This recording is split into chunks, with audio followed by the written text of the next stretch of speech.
J'irai rapidement jusqu'au début des années 30 en évoquant la montée de l'antifascisme. Alors, si on se place à l'orée de la période étudiée, que signifie pour un prolétaire le mot liberté? Je solliciterai ici un acteur important de la période, c'est l'ouvrier ciseleur Henri Tolin. Dans une brochure parue en 1863, intitulée Quelques vérités sur l'élection de Paris, Tolin écrit ceci. Les ouvriers réclament aujourd'hui, au nom du droit commun, la liberté de former, dans chaque profession, des chambres syndicales ouvrières. Celles-ci seront l'institution mère de tous les progrès futurs.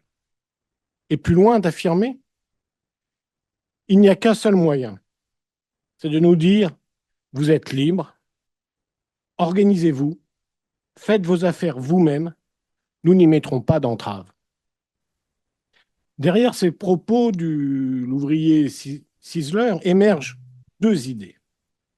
La liberté, pour un prolétaire de l'époque, c'est d'abord la liberté de s'organiser, corollaire indispensable à la liberté d'agir, c'est-à-dire à l'époque la question de l'autonomie ouvrière. Plus tard, à la toute fin du XIXe siècle, le syndicalisme révolutionnaire élargira, au moment de l'affaire Dreyfus, lors du déclenchement de la Première Guerre mondiale ou face à la montée du fascisme, la notion de liberté, mais nous y viendrons rapidement. Alors, sur la liberté de s'organiser. Il faut donc évoquer ici le lourd héritage de la Révolution française qui va installer durablement le travailleur dans une inégalité économique que ne parvient pas à corriger une fausse égalité juridique. Pendant près d'un siècle, l'État va jouer le rôle de régisseur des inégalités. Les ouvriers sont soumis à une réglementation qui impose le livret ouvrier et limite drastiquement le droit de se coaliser. Bien souvent élaboré dans la clandestinité, les organisations ouvrières vont se développer dans un environnement marqué par la domination politique et économique de la bourgeoisie. Celle-ci va, durant près d'un siècle, mobiliser l'appareil juridique et répressif de l'État pour tenir en lisière la classe ouvrière. Alors, quelles sont les étapes de ce processus? Tout commence à la matière bien souvent avec la Révolution française. La suppression des jurandes et des maîtrises en mars 1791 par la loi du baron d'Alarde signe la disparition du système corporatif de l'Ancien Régime. Cette loi, essentiellement fiscale à l'origine, qui instaure la patente en contrepartie de l'abandon des anciennes communautés de métiers, laisse en suspens la police du travail qui était traditionnellement dévolue aux corporations. Or, depuis l'hiver 1790-1791, les coalitions ouvrières se multiplient et cette agitation inquiète l'Assemblée constituante. Les modérés, alertés par les progrès des démocrates, veulent à leur tour stabiliser le cours de la Révolution et des gages sont donnés en ce sens. Le décret du 12 juin 1790, qui avait institué le recrutement censitaire de la garde nationale, est par exemple durci en mai 1791. Au même moment, au nom du comité de constitution, le député Isaac Le Chapelier présente un projet de loi prohibant le droit de pétitionner sous nom collectif. Cette loi, qui trouve son origine dans un conflit de métiers, annonce déjà dans ses attendus la loi sur les coalitions qui sera déposée le 22 mai 1791, également par le législateur breton. Trop souvent confondus, les lois Allard et Le Chapelier ne sont pas de même portée. Le décret du baron Allard renoue avec le traditionnel libéralisme des Lumières, comme le démontrent les larges emprunts faits à Turgot et à ses amis physiocrates. À l'inverse, la loi Le Chapelier doit beaucoup aux circonstances qui l'ont vu naître. En frappant les ouvriers coalisés, la loi vise aussi, et peut-être surtout, les patriotes républicains et les démocrates rassemblés au sein du club des Cordeliers et des sections populaires parisiennes. En fait, la loi Le Chapelier s'insère dans une série de textes qui organisent la répression du mouvement populaire et ouvrier par une définition toujours plus expansive du caractère séditieux des attroupements. Quoi qu'il en soit, au nom de la liberté du travail, les coalitions sont prohibées et le monde ouvrier désarmé. Le consulat et le Premier Empire aggravent la législation antérieure en lui conférant une efficacité répressive plus grande encore. La législation napoléonienne interprète la philosophie sociale du système issu de la Révolution dans un sens uniquement favorable aux nouveaux notables. Ainsi, toute tentative de coalition ouvrière est punie, tandis que la coalition patronale n'est poursuivie que si elle propose un abaissement injuste et abusif des salaires. En outre, les pénalités sont durcies pour les ouvriers dorénavant. On peut dire aux ouvriers la prison, aux patrons l'amende. Enfin, les ouvriers sont soumis à une réglementation qui impose le livret ou généralise le livret ouvrier dès 1830. 1830. Cette révolution sans révolution n'apporte guère d'infléchissement en la matière. Bien au contraire. La célèbre dédicace de Jean-Louis Bory, je cite, « Aux maçons, serruriers, tailleurs, mécaniciens, qui se sont battus par 3 beaux jours de la fin d'un mois de juillet, persuadés de se battre pour la liberté, alors qu'ils le faisaient pour que l'action des mines d'Anzin, de 1 000 francs en 1815, passe à 150 000 francs en 1834. » Cette dédicace donne donc en partie le secret de la Révolution de juillet. Le règne de Louis-Philippe sera bien le règne de la bourgeoisie triomphante. Certes, pendant quelques mois, la liberté de la presse et la liberté d'association connaissent un essor inédit et sont pour la classe ouvrière naissante un moment d'une fécondité remarquable. La révolte des canuts éveille les consciences. Vivre libre en travaillant ou mourir en combattant. Tel est le slogan des ouvriers lyonnais révoltés. Liberté, alors, est le mot de ralliement des ouvriers en soi, tous regroupés le long des pentes de la Croix-Rousse. Mais qu'est-ce qu'être libre pour un canut lyonnais? C'est d'abord être maître de son propre travail. Donc, en capacité de fixer, par contrat, un prix minimal de la pièce d'étoffe produite. Ainsi, il ne faut pas se méprendre. Pour un ouvrier des années 1830, plus que dans le suffrage universel, les espoirs d'émancipation résident d'abord dans l'association. L'ouvrier cordonnier Zéhl Ephraim témoigne de cette aspiration. Appelant les inconvénients des vieilles rivalités corporatives, Ephraim élabore une conception unitaire de la classe ouvrière dans une brochure célèbre parue en 1833.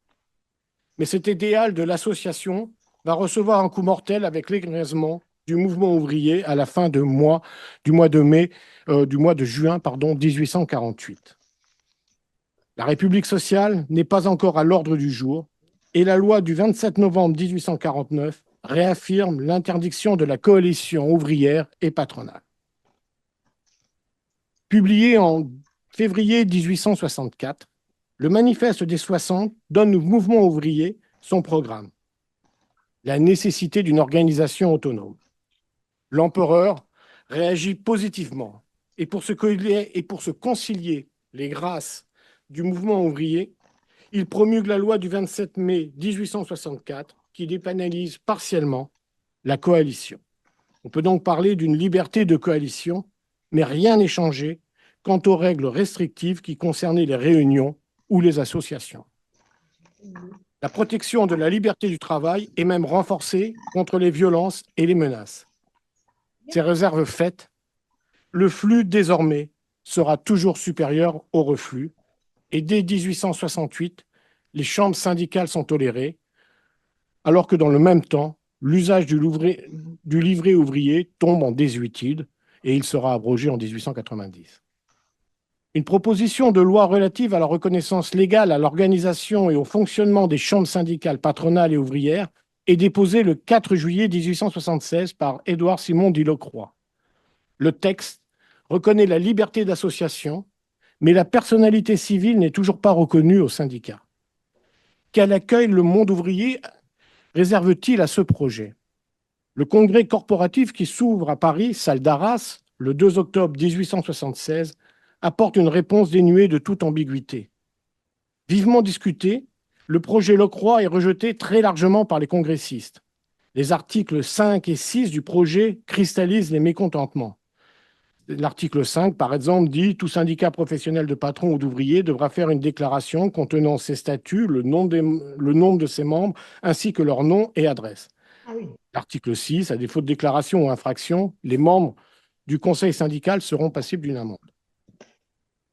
C'est donc un nouveau traquenard, une loi de police d'un nouveau genre, s'exclame un représentant des ouvriers mécaniciens.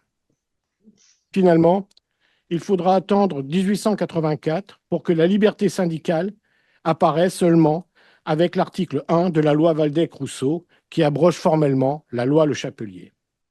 Certains militants comme Jules Guesde vont nier cette abrogation pour dénoncer ce qui n'est à leurs yeux qu'une adaptation de la loi de 1791 aux nouvelles nécessités capitalistes. Sous couleur d'autoriser l'organisation professionnelle de notre classe ouvrière, la nouvelle loi n'a qu'un but, empêcher son organisation politique, pourra dire Jules Guesde. La Constitution, le fonctionnement et la dissolution des syndicats sont placés sous le signe de la liberté. Chaque travailleur a la possibilité d'adhérer librement au syndicat de son choix, de s'en retirer quand bon lui semble ou de rester isolé de tout groupement. Mais aux yeux du législateur, la liberté syndicale n'est qu'une liberté publique parmi les autres, que le pouvoir doit ordonner et réglementer. Ainsi, d'après l'article 3, leur objet doit consister exclusivement en l'étude et la défense des intérêts économiques, industriels, commerciaux et agricoles. Ceci exclut ainsi une vaste solidarité de classe entre tous les travailleurs et leurs sympathisants et met à l'écart les fonctionnaires. Cela empêche aussi toute orientation vers une action politique. Certes, l'article 5 prévoit la possibilité pour les syndicats de se concerter et de fonder des unions, mais ce n'est encore une nouvelle fois que pour l'étude et la défense de leurs intérêts économiques, industriels, commerciaux et agricoles. Cette liberté de création est également subordonnée à une seule formalité, le dépôt des statuts et la liste des dirigeants auprès de l'autorité municipale. L'on sait que cette exigence va cristalliser les inquiétudes et les suspicions de contrôle policier et que beaucoup d'organisations qui existaient déjà de fait ou qui se créent dans ces années refuseront de se mettre en conformité avec la loi, du moins à Paris. En 1893, par exemple, lors d'une des crises qui marquèrent les relations entre le gouvernement et la Bourse de travail de Paris, on a pu constater que près de la moitié des syndicats n'étaient pas déclarés et ceci provoqua des poursuites pénales contre une cinquantaine de militants.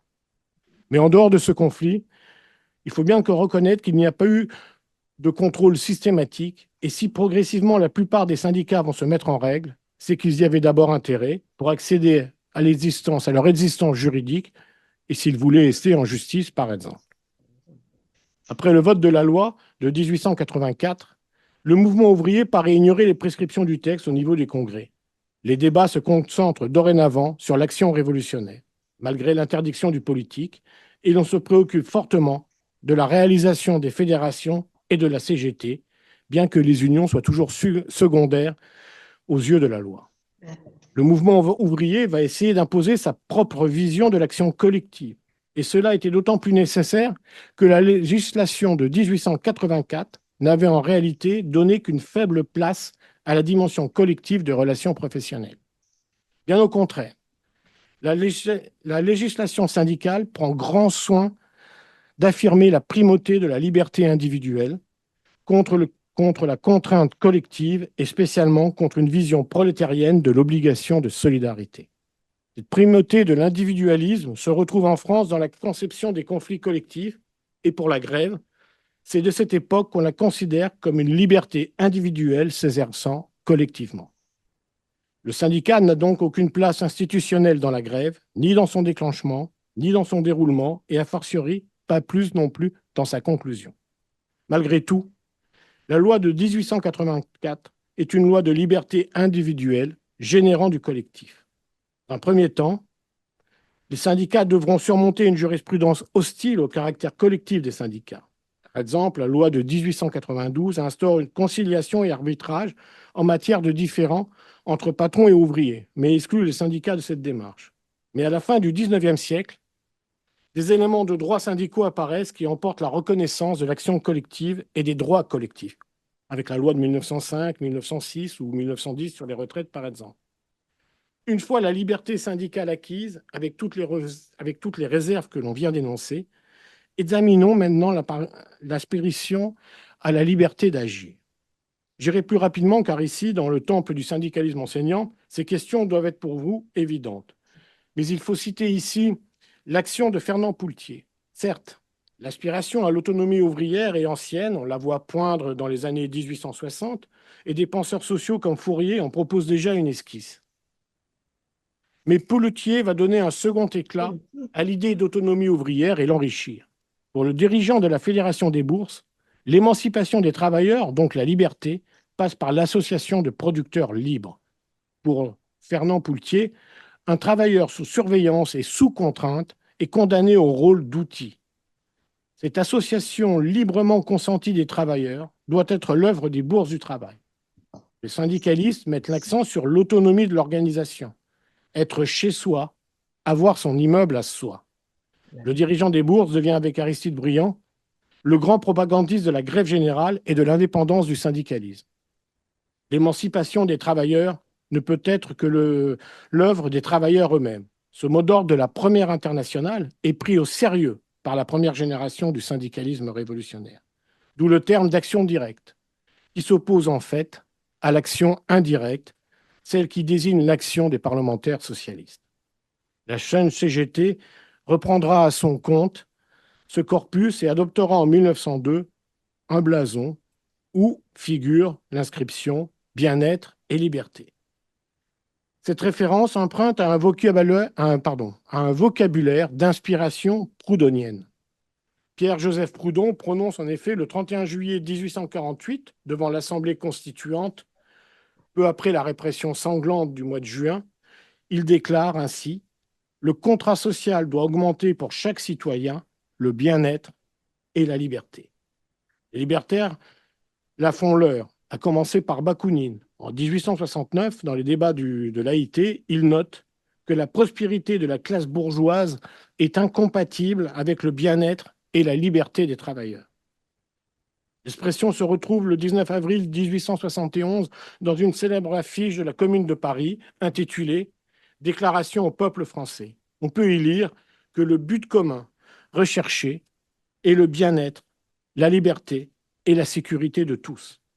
Liberté est ici à prendre au sens d'émancipation de l'individu, ce qui suppose liberté d'agir, l'action directe, et lutte collective. Ainsi, si l'on veut parler du rapport entre le syndicalisme révolutionnaire et la liberté, il faut également évoquer la question de la démocratie et de la République. Les relations entre la jeune CGT et la démocratie sont compliquées. Greffuels pourra dire en 1908 dans une brochure que l'action syndicale est d'abord dirigée contre la démocratie. Derrière ce terme, il vise avant tout la démocratie parlementaire et bourgeoise, donc délégataire. Mais il y a également des accommodements. Quand la République est véritablement menacée par les menées factieuses, impérialistes ou fascistes, la CGT alors plaide pour les libertés publiques. L'affaire Dreyfus, en janvier 1898, par exemple, Fernand Poultier pousse la jeune CGT à publier une circulaire en janvier appelant à la défense des libertés menacées par l'action des ligues nationalistes et antisémites qui veulent abattre la République. Aux obsèques de Jouot, en août 1914, Jouot pourra dire: nous ne voulons pas que sombrent les quelques libertés si péniblement arrachées aux forces mauvaises. Notre volonté fut toujours d'agrandir les droits populaires, d'élargir le champ des libertés. C'est en harmonie avec cette volonté que nous répondons présents à l'ordre de mobilisation. Jamais nous ne ferons de guerre de conquête.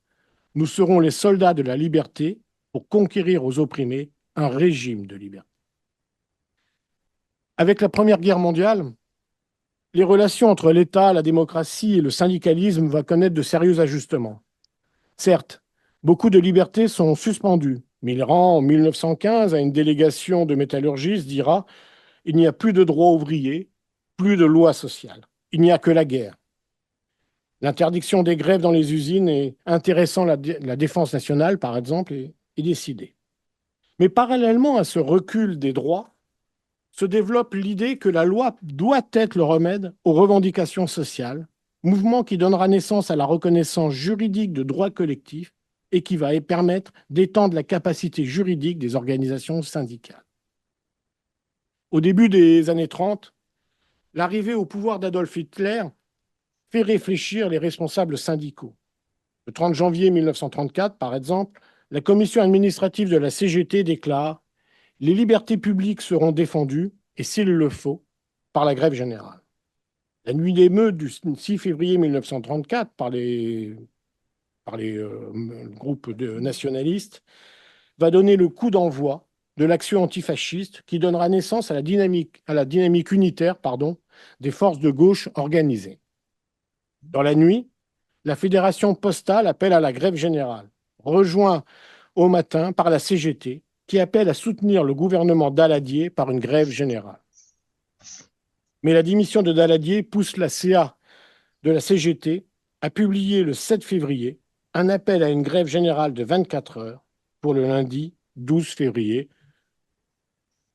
Grève générale qui sera un succès et qui donnera naissance et sera le point de départ, on va dire, du processus qui va conduire à la victoire du Front populaire. Euh, Juste un point pour conclure. Cette histoire paraît évidente, cet appel à la grève générale aujourd'hui, mais à l'époque, il faut quand même souligner que pour Léon Jouot, appeler à une grève générale sur un motif uniquement politique, alors que ces forces syndicales reposaient essentiellement sur les fonctionnaires, c'est un pari qui n'allait pas de soi. Et c'est un pari. Et donc, il faut signaler le courage qui a été pris à cette époque par le dirigeant syndical. Voilà, je vous remercie. Et à toi.